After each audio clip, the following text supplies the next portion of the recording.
নিয়মনীতির তোয়াক্কা না করে আইনের প্রতি বৃদ্ধাঙ্গুলি দেখিয়ে এবার ব্যক্তি মালিকানাধীন জায়গা দখলে নিতে স্থাপনায় ভাঙচুর চালিয়েছে রাজধানী উন্নয়ন কর্তৃপক্ষ রাজুক। রাজধানীর কমলাপুরে ব্যক্তি মালিকানাধীন এসএ পরিবহন পার্সেল অ্যান্ড কুরিয়ার সার্ভিসের পরিবহন ডিপুতে পরপর দুদিন ভাঙচুর চালায় সংস্থাটি। ভুক্তভোগীদের অভিযোগ, বিষয়টি আদালতে বিচারাধীন থাকার পরেও পূর্ব ঘোষণা ছাড়াই আইন এবং নিয়ম নীতির তোয়াক্কা করেনি রাজুক কর্মকর্তারা। সমাধান চাইলে বিশেষভাবে সাক্ষাৎ করতে বলা হয় রাজুক চেয়ারম্যান প্রকৌশলী মোহাম্মদ রিয়াজুল ইসলামের সাথে। ডেস্ক প্রতিবেদনে দেখুন বিস্তারিত।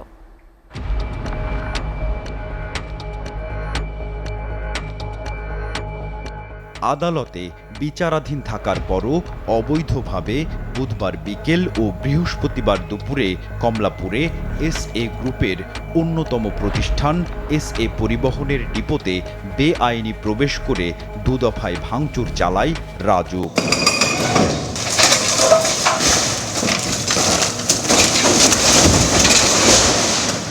আদালতের কোনো সনদ ছাড়াই এই কার্যক্রম পরিচালনা করে তারা।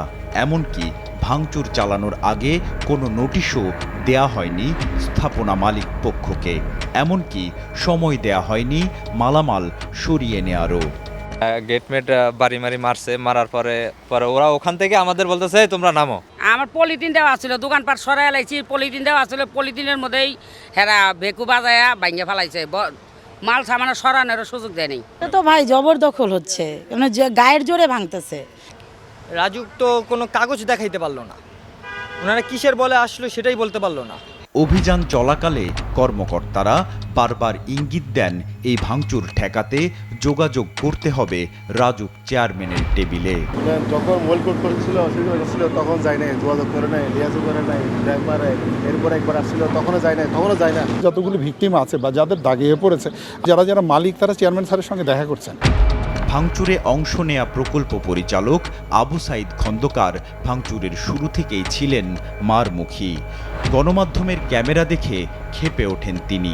অজানা কারণে গোপন করতে চেষ্টা করেন নিজের নাম পরিচয়।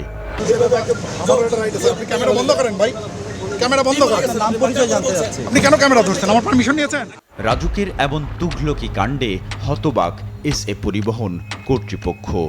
অবৈধভাবে প্রবেশ করে ভাঙচুরের তীব্র নিন্দা জানিয়ে ঘটনার সুষ্ঠু তদন্ত ও বিচার দাবি জানিয়েছেন প্রতিষ্ঠানটির মহাব্যবস্থাপক। সমমানের নোটিশ আমরাও সেটা দিয়েছি। আমরা বলেছি যে আপনারা গতকালকে যে নোটিশ দিয়েছেন সেটা ভাঙছেন, আমরাও সেই ধরনের একটা নোটিশ আপনাকে দেখাচ্ছি, এটা আপনি এক্সিকিউট করেন।